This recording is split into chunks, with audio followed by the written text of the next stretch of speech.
picture here. This is a picture when we're still back in Ontario. This is our oldest daughter, Tabea. And this was the day she pulled out and headed off for university. And there's moments in life that sneak up on you. Even if you know they're coming, you've been planning, you've been preparing. Like, we knew the day she was heading off. She had this little Volkswagen Rabbit that was barely hanging on, but she was going to take it to school. And the university she was going to was only about an hour away from us, so not that far. And so Bobby and I, we snapped this picture, and then we walked out our driveway, and she'd already loaded everything into her little car. And, you know, again, we knew this day was coming. We knew the day, the hour. We knew she was going. I could get there if I drove fast in 45 minutes, like if anything came up. But, you know, final hugs, goodbye, and then I won't speak for Bobby, but the emotions, like, totally caught me off guard. And she's pulling away, honking, and turning up her radio and saying bye, and so happy. And on one side, we were so excited for her, like, so proud of her, so excited for her to see her kind of pulling off. And then there was still this deep ache in me where I was like, oh my gosh, I was not ready for it. You know, if you've ever sent one of your kids off, maybe you're at the other end of the spectrum. Maybe you're just experiencing them take their first steps. Maybe that's closer. But their first steps of independence or their first days of school. And each of these are moments where we as parents can experience this idea of, like, everything in our instincts wants to hang on tight to try to protect, or I don't want to say control in a bad way, but just it's out of love. You want to hang on to things. But there's these moments as parents where you have to open up and trust. And I do remember praying as Tabea was pulling off our street, a prayer of surrender, a yielding kind of prayer. I'm not sure if you've prayed these. I'm sure you have in different ways, maybe without even noticing. And I don't remember exactly what I prayed. I will say with 3 young adult kids, I pray yielding. Yes, God? I don't know. That's someone's. I hope it's not an emergency. But I remember, like, these yielding prayers, again, in different ways now that I have young adult kids, but something to the effect of, God, I know you love her more than I do. I know that. I believe that. And in this moment, I'm choosing to trust you with our daughter. Please keep her safe. Please show up for her. Something to that effect. And these yielding prayers are where we take our sense of hanging on and control and our desire to kind of just hang on to it all, and we're purposefully choosing to relinquish control, recognizing that God's will and God's way is much beyond ours. And it's a battle. It can be a real struggle on a human level. So that's what we're talking about today, yielding prayers.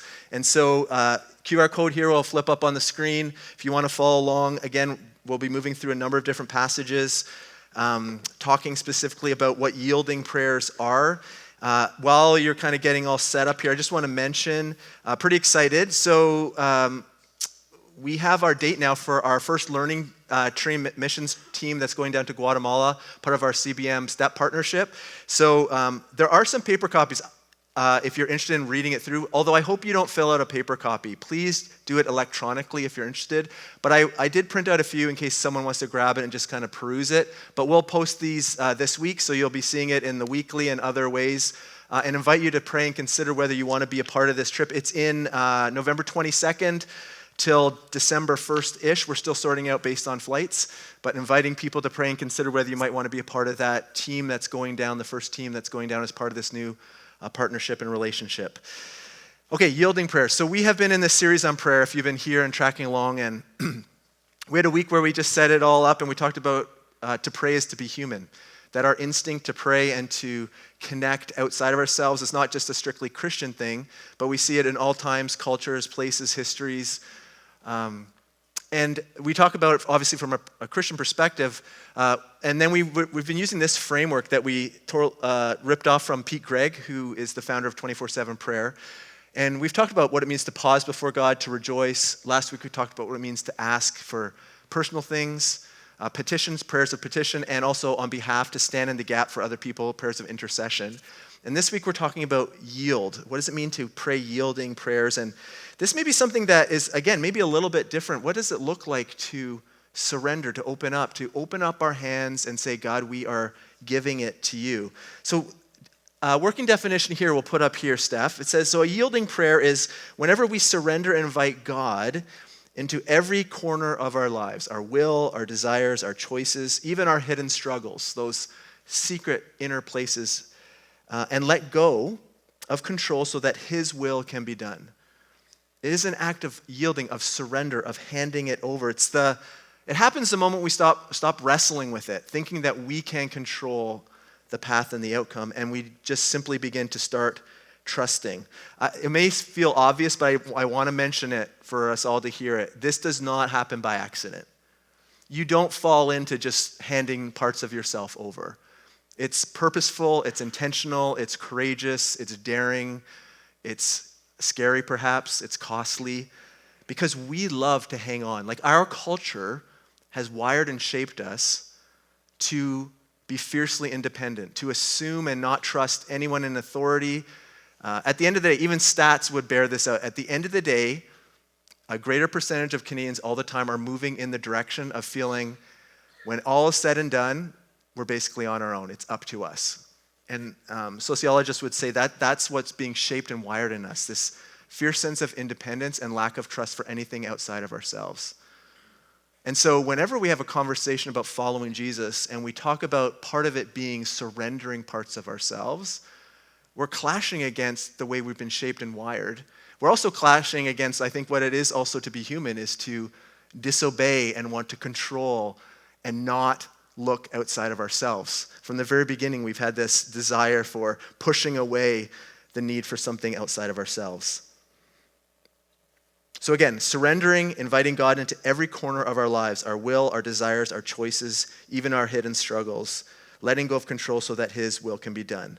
So I want to give you a number of examples through Scripture. There's many, many more. Maybe some will come to mind for you, but just a snapshot as we look kind of where we see this in the life of different characters, different situations where people are doing this, whether they're expressly praying a yielding prayer or simply by their obedience, they're demonstrating this act of yielding, of surrender.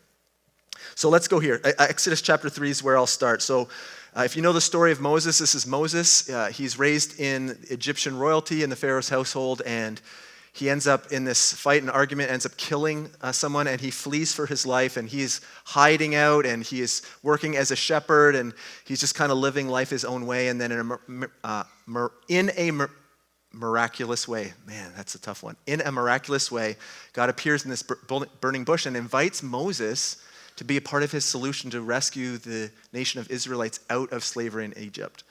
And if you read chapter 3 and into chapter 4, I can't read it all, but there's this ongoing debate Moses has with God. He's trying to find almost any reason or any excuse not to submit and not to give his life to this, not to follow through. But in Exodus 3, beginning at verse 10, it says this. God says, "So now go, I am sending you to Pharaoh to bring my people, the Israelites, out of Egypt." But Moses said to God, "Who am I that I should go to Pharaoh and bring the Israelites out of Egypt?" And God said, "I will be with you." And even then, if you keep reading in chapter 4, there's all these questions Moses has. He's showing us that there's this apprehension, this fear of saying yes to what God is inviting us into, even surrendering his trajectory and path, the will where he thought his life was going to go. But he does eventually take those next steps and surrender his life. We mentioned last week when we were talking about prayers of petition, of the deep longings we have. We talked about Hannah, and she was unable to have kids, and she was praying and agonizing, wanting to have a child, and had committed that, God, if you will give me a son, I will surrender him back to you. And so I want to pick up on that story again in 1 Samuel chapter 1, verse 27. She does, in fact, have a miracle baby. And she says this back to God, "I prayed for this child," verse 27, "I prayed for this child, and the Lord has granted me what I asked of him." God, you came through. So now I give him to the Lord. For his whole life, he will be given over to the Lord. God, you heard me, you answered my prayer, and this is more than just sending off a kid for education in another city. This is surrendering back the thing that I wanted most desperately, back trusting you with this life. That's a pretty powerful prayer of surrender. Even Mary, if you know the Christmas story, that when the angel appears to her, she's engaged to Joseph. She's not fully married. They're still living separately. And this angel appears out of nowhere and invites her to be a part of this solution where God is going to bring the Messiah through her. And she doesn't even fight it. She goes along with it. And she says in Luke chapter 1, verse 38, I am the Lord's servant. This is like a teenage girl. I am the Lord's servant, Mary said. May your word to me be fulfilled. Then the angel left her. Without an awareness of where this was all going to take her, the cost, what Joseph would do, how he would respond, there's a submission to follow along with the invitation and the will of God to surrender her life. This is an act of faith, an act of courage, an act of obedience, and we see this in the life of Mary. Let me jump to a couple examples, even from Jesus' life. When the disciples come and they say, Lord, teach us to pray, and Jesus gives us the Lord's Prayer, there's the line in the Lord's Prayer, your will be done. Your kingdom come, your will be done. And if we've said that prayer over and over, it again may feel kind of common for us. Your kingdom come, your will be done on earth as it is in heaven. But we see this played out in Jesus' own life, the implications of surrendering to the will. So let me take you to Matthew chapter 26. Again, Jesus is praying in the Garden of Gethsemane, and this is right immediately before he is arrested and betrayed by one of his closest friends, his disciples, his inner circle. And we touched on this last week, but we're going to take it in a different direction here. So here's verse 36. It says this, Matthew 26, beginning at verse 36. Then Jesus went with his disciples to a place called Gethsemane, and he said to them, sit here while I go over there to pray. He took Peter and the two sons of Zebedee along with him, and he began to be sorrowful and troubled. Then he said to them, my soul is overwhelmed with sorrow to the point of death. Can you imagine sorrow to the point of death? This intensity about what is in front of him. He says, stay here and keep watch with me. Verse 39, going a little further, he fell with his face to the ground and prayed, my Father, if it is possible, may this cup be taken from me. Yet not as I will, but as you will. So last week he talked about this being an example of Jesus praying this prayer of petition, this deep longing he had. God, is there another way? Can we put our heads together and find another solution? Is there any other possible way we can accomplish what we need to do here? What's out in front of us? Jesus knew the cost and what was coming. He's completely honest about it. But in the end, resigns himself and his whole body, his whole being, to fall in line with the will of God. In Luke's gospel, it's fascinating. Luke's gospel, this is how he records those events, slightly in a little bit different way, but let's read from Luke chapter 22. Beginning at verse 42, it says, Father, this is Jesus again, same moment, just recorded through Luke's gospel. Father, if you are willing, take this cup from me, yet not my will, but yours be done. An angel from heaven appeared to him and strengthened him. And then in verse 44, it says this, and being in anguish, he prayed more earnestly, and his sweat was like drops of blood falling to the ground. Have you ever thought about what is going on there? We know he's in deep anguish. His soul is feeling overwhelmed and crushed, and he's praying, God, is there another way? His sweat was like drops of blood falling to the ground. So, maybe you do know this. I didn't know a whole lot about it, but I was doing a little reading the last couple of weeks on this condition. It's called hematoidosis. It's a real medical condition. Maybe medical people know all about this. So what happens is the capillaries, the blood supply around your face and eyes and where you tend to sweat the most, they burst. These blood supplies burst, and the blood goes into your sweat glands and then is excreted as part of your sweat. And it happens in these moments of intense physical stress or emotional stress, when you're completely overwhelmed and in anguish, when anxiety is overwhelming you, when there's moments of intense fear. And it's been documented in other historical accounts. So there's accounts where prisoners facing death row and execution, there's been recorded incidents where this happens. It's a very rare condition, but they've seen it, or on the battlefield as soldiers are about to go into battle. So we know about this condition, this rare medical condition now, but in that moment of anguish as Jesus is praying, yes, he's offering this prayer of petition, but he's also surrendering himself. He's also yielding his life to what God needs him to do, not my will, but yours.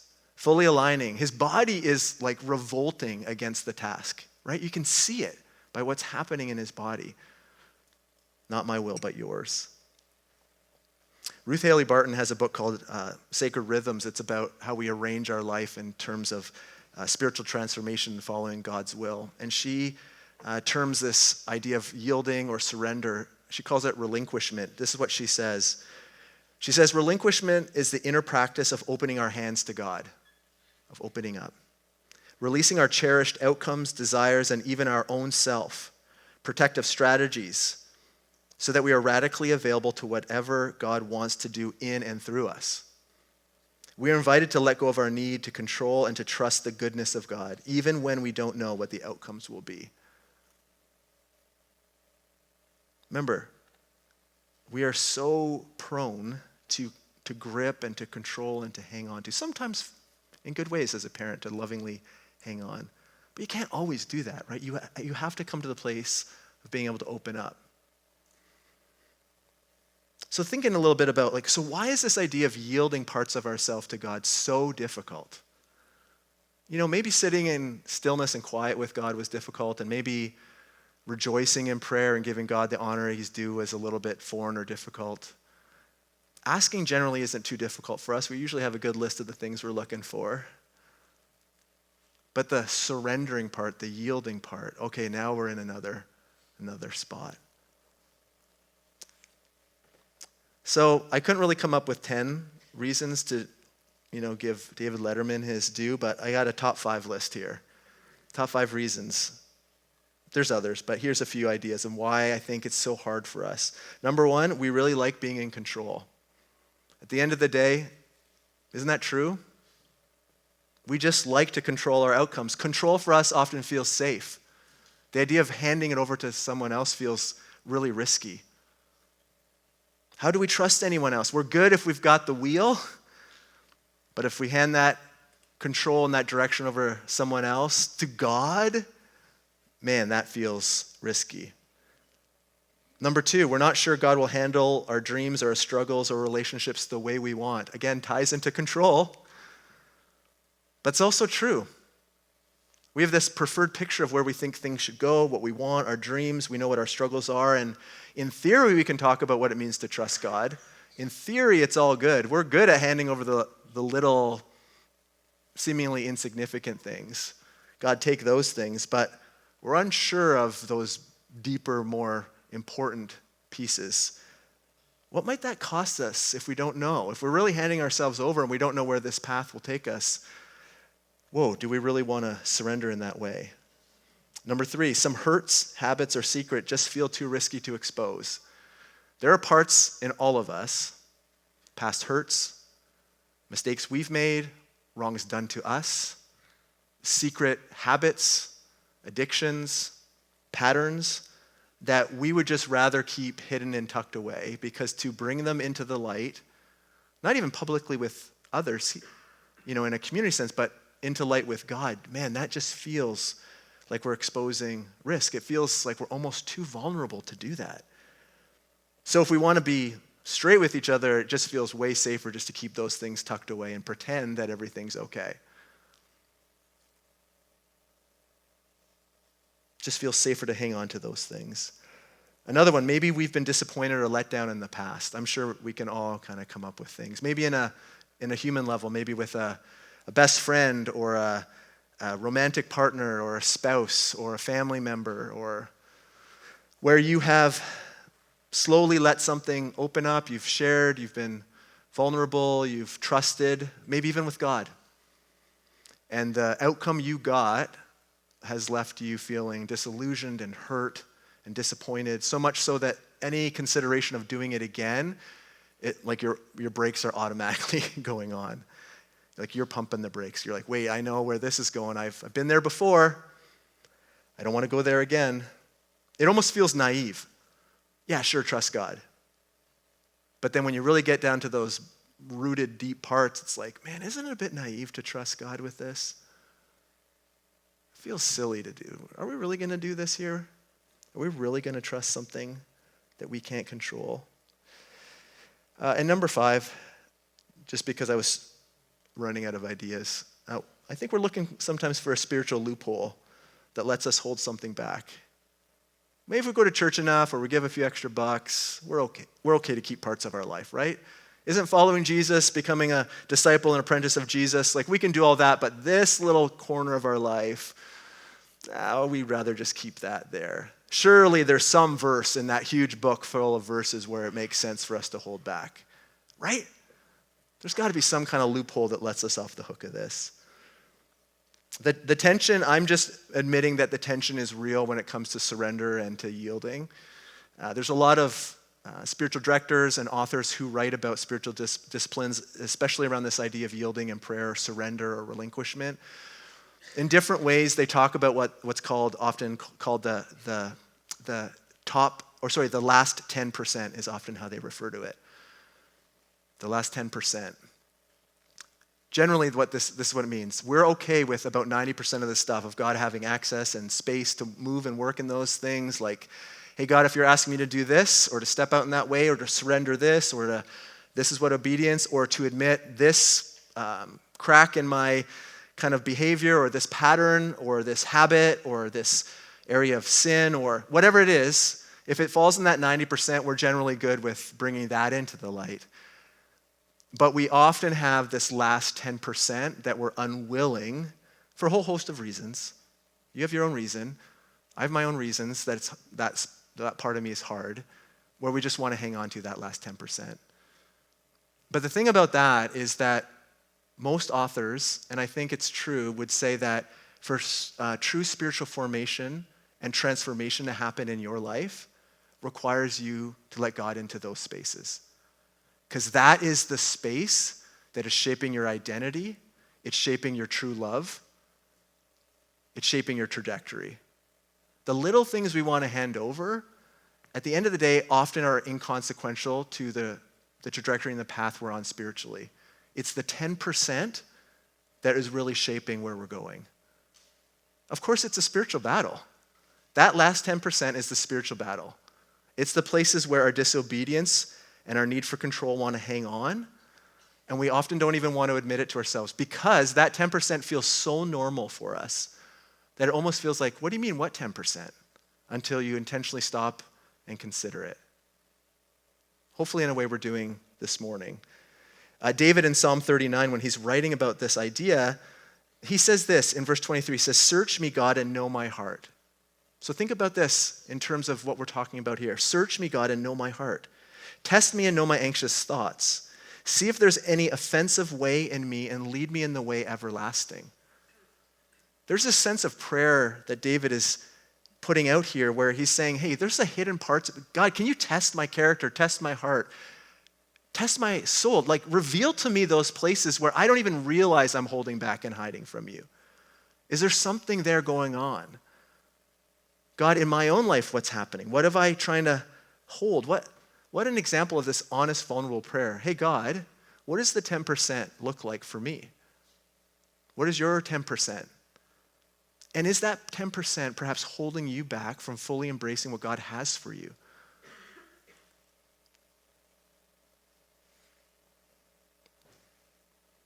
Tozer, in The Pursuit of God, writes, "The reason why many are still troubled, still seeking, still making little forward progress is because they haven't yet come to the end of themselves. We're still giving some of the orders, and we're still interfering with God's working within us. We still want to hang on to the 10%. You know, the thing about God is he's never going to force you to surrender or to open that up. That's not the way God works. He's not going to try to manipulate you or guilt you or force you. But I guarantee this, he is patiently and lovingly waiting for you to come to the place where you're really willing to acknowledge that before him. He's waiting for us in that space. He's waiting for you to acknowledge that hidden 10% that you just don't want to surrender and yield.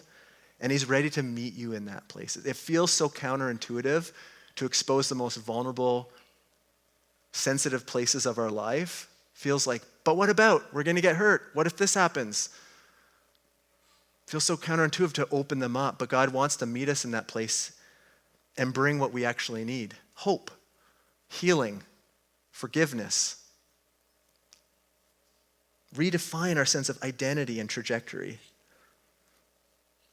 So when we're talking about this yielding prayer, let me just talk to you about what does it look like to yield and to pray in this kind of way. And I want to just go back to that example we saw in Jesus' life in the Garden of Gethsemane. So first it starts with honesty. We see this for Jesus, right? He's not hiding who he is. He's not hiding the heartbreak. He's laying it all bare. He's on his face praying. His body is reacting physically. He's very honest. God, like, can you meet me in this? Is there another way? But also really honest to say, but I'm going to follow your way. I'm going to fall in line with your will. And that's this surrender part, where his honesty moves into the sense of release, of letting go, of yielding, not my will but yours. It's this opening up of our hands to the things that we hold and treasure most dear or guard most secretly, and opening them up to God. Someone was writing, I can't remember who it was, I read this week, they said, we're only as surrendered as the last thing we've surrendered to God. The last thing we've refused to surrender. And then we go into this idea of trust. We see this in Jesus, the way he walks out the task in front of him. And this whole idea of trust is really interesting when we talk about this, because the question is, do you believe God is trustworthy? Because if you don't, the idea of surrendering the kind of deepest longings and hurts and hopes and dreams, and if God's not trustworthy, then you're not going to hand those things over. Think about it in terms of just let's bring it into a human relationship. Think about how trust works. It begins with between two people, and it's a journey. It does not happen immediately. Think about building trust. You slowly get to know each other. You slowly share parts of yourself with each other, and how the other person responds as you open up. If they're gracious and lean in and they listen and they don't change the way they interact or care about you, then that builds and fosters a greater level of trust to open up and share more and more of yourself. Right? There's this journey that happens, and as they demonstrate their character and the way they are going to receive these parts of you, the true parts of you, that builds this confidence, and the relationship forms and it deepens, and it's a reciprocal thing. You learn to trust, and you think, well, has God shown himself to be faithful, to be trustworthy? Has he shown that I can begin to let go of these things and bring these things to him? Can I yield through prayer these parts of my life to him? And as I do it, there's this sense of deepening relationship that's possible that right now I'm unable to experience because I'm still believing I need to control and hold back. So do you believe God is trustworthy for you? Surrender and handing over and praying in this way is only risky if God isn't trustworthy. If he's trustworthy, we don't need to be afraid. Greg Boyd writes, in Christ we see what God is truly like. And as we come to trust this, we begin to find it easier to surrender our life completely into his loving hands. In Jesus, we see the full picture of who God is. And we can trust that example. We can trust that character. And as we do that, it can give us confidence and courage to continue to move in that direction of surrendering, of yielding. So on every seat, you have a little stone, and there's already been a lot of jokes coming my way about these. Someone said, I didn't know I was going to come to church and get stoned. Someone said it looked like a rabbit was bouncing and leaving a little deposit on every seat.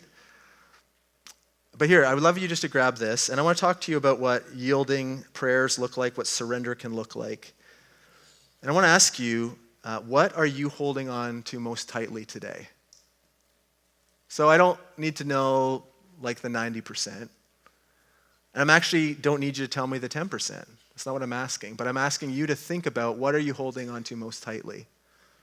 So can you grab your rock and just hold it in your hand, just to be like textile here, and feel it and feel it engage with us as we're thinking, and inviting God even to help reveal what that part of our life is.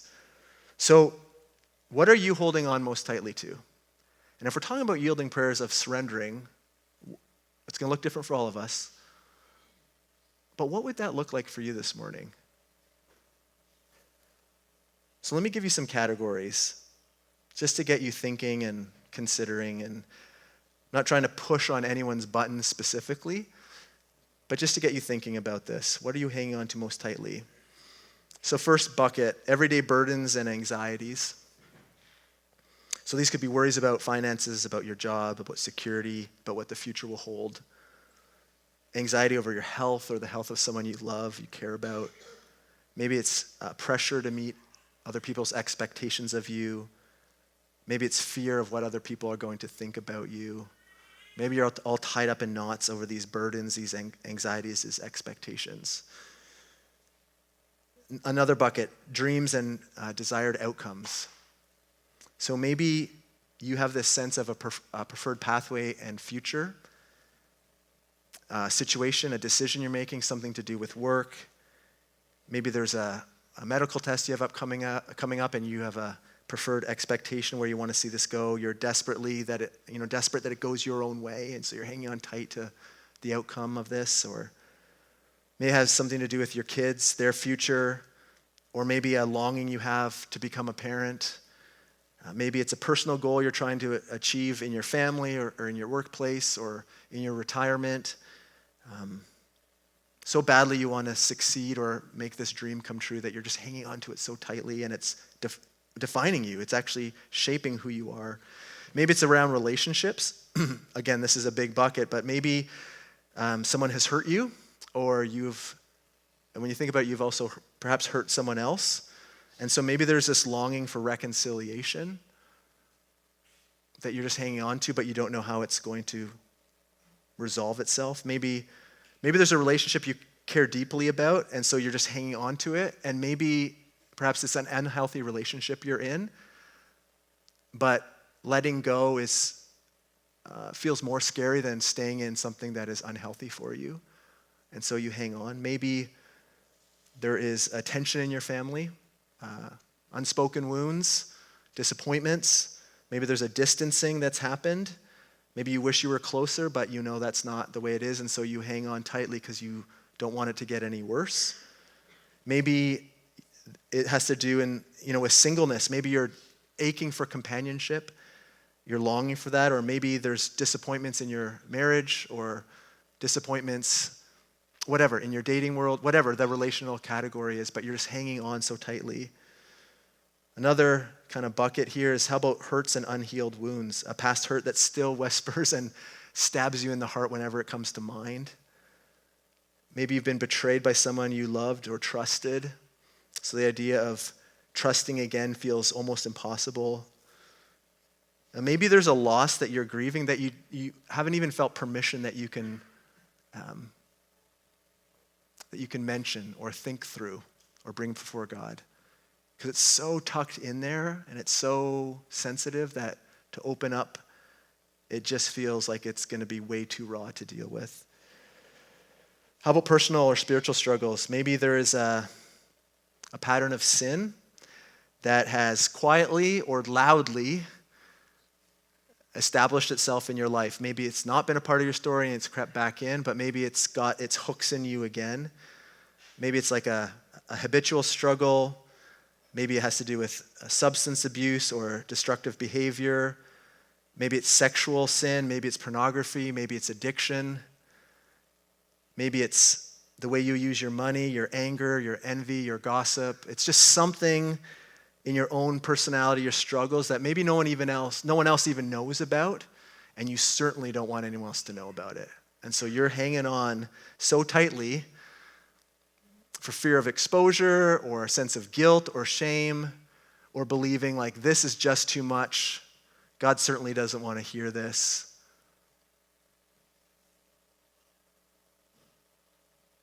Private habits, addiction, so on and so forth.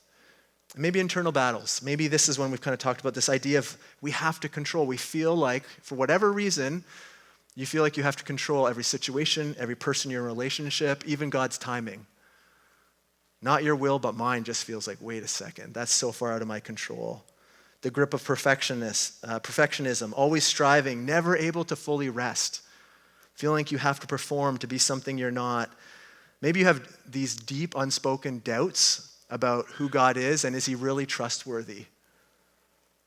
Maybe you've had unanswered prayers, feel like it's a pattern in your life, And so the idea of surrendering and trusting God, you just think, yeah, but why hasn't God ... already in my life? Why hasn't God ... in the past?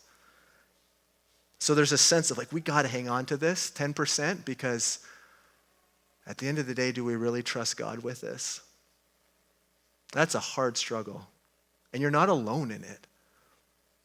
This last 10% often defines the depth we are able to go to with Jesus. As hard as that is to admit, I do believe it's true. So I want to just leave the list up, Steph. Just want you to think about that list. I just want to give you a minute here just to think through the list. And can I just say this? Is there something in that list or one of the little kind of side points I gave that you feel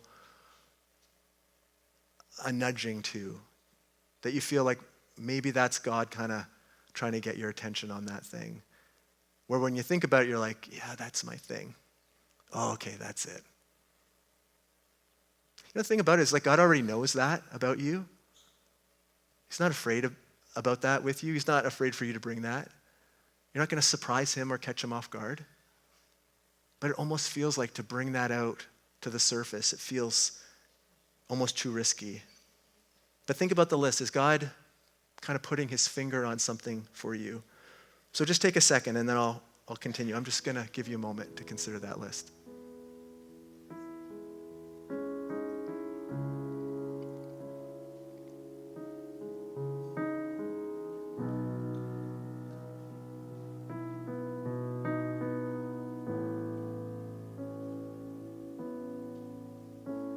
God, we're considering this list right now, and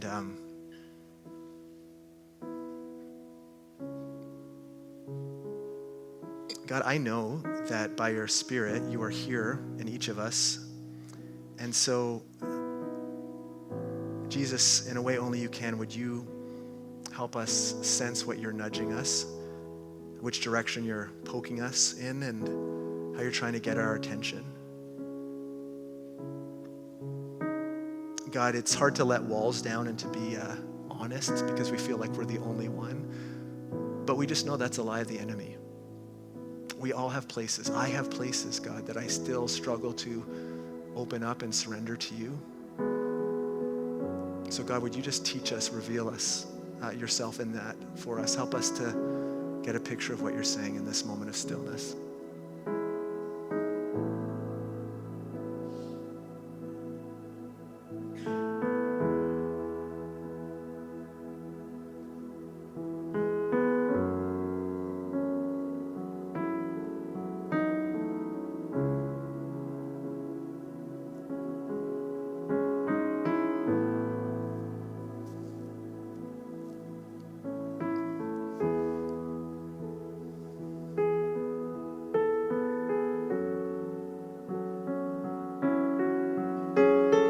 You know, when we pray yielding prayers, prayers of surrender, it's not giving up. Doesn't mean you're weak or you failed. In fact, it's one of the most bold and courageous things you can do, to acknowledge the space that needs the hope of Jesus. So I don't know what you're holding on to. I don't know what that looks like for you. Different ways for different people. But the thing about the Christian faith is that there are always parts of us that need God's attention.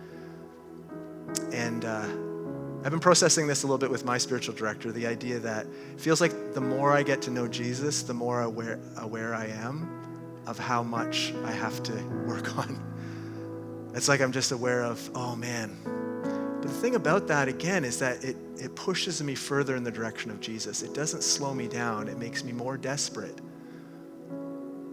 I want to taste and see that the Lord is good. I want to experience the hope from him. I want to learn what it means to surrender more parts of my life to him.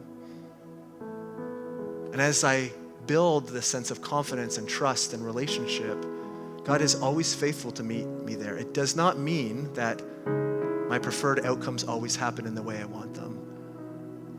That often doesn't happen. But my ability to see God in it, despite where life may lead, that's the trick right there. That's the surrender right there. to see God in it and through it.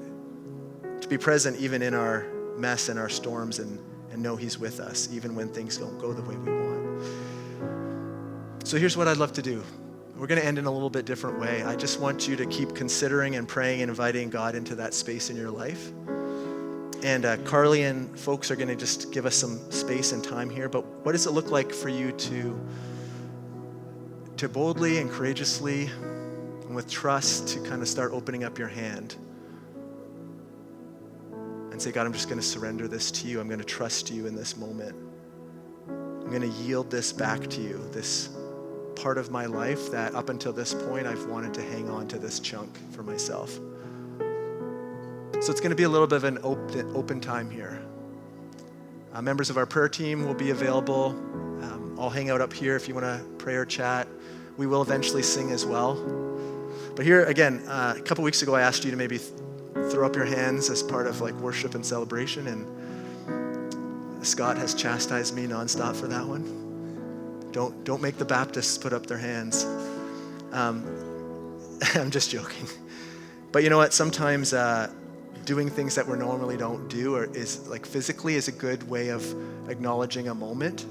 And so what I'd love for you to do is at any point as we're just having quiet and praying and considering, as people are maybe moving to ask for prayer as we eventually sing, at any point, if you would like to bring up your stone and place it here on our altar as a sign of worship, of surrender, of yielding, I invite you to come and to place them here as part of your response. I want to say that sometimes it's hard to be the first couple people to do that. So don't be shy if you want to do it. You don't have to. If you're not ready to do this, don't be swept up if others around you do it. And this doesn't also have to mean that you have the worst thing in your life happening to come here. It may be your first step of surrender, of saying, God, I'm trusting you with my life in this moment, not your will, not my will, but yours be done. So wherever you are, if you're not ready, you can take this home and put it in a place on your windowsill or whatever where you can remember. If you do place it here, we have a lot more rocks at the back. I think I overbought this week, but grab another one on your way. Everyone can take one home. But please, as an act of surrender and worship, I invite you to come and to yield. So let me just pray, and then whatever's best for you as you sit with Jesus, as you pray, as you come forward, as you meet with a member of our prayer team, please just take advantage of some space, okay?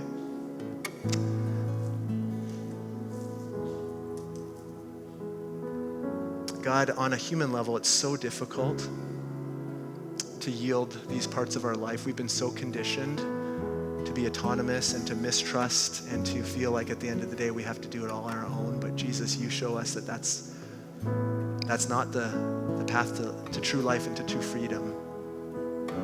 Jesus, your example shows us in our honesty to acknowledge and to ask God for you to move, but at the end of the day, we surrender ourselves and we invite you into our lives so that we can experience true transformation and change. God, we admit we're stubborn. We admit that we've been hurt. We admit that it's fearful and scary to be vulnerable.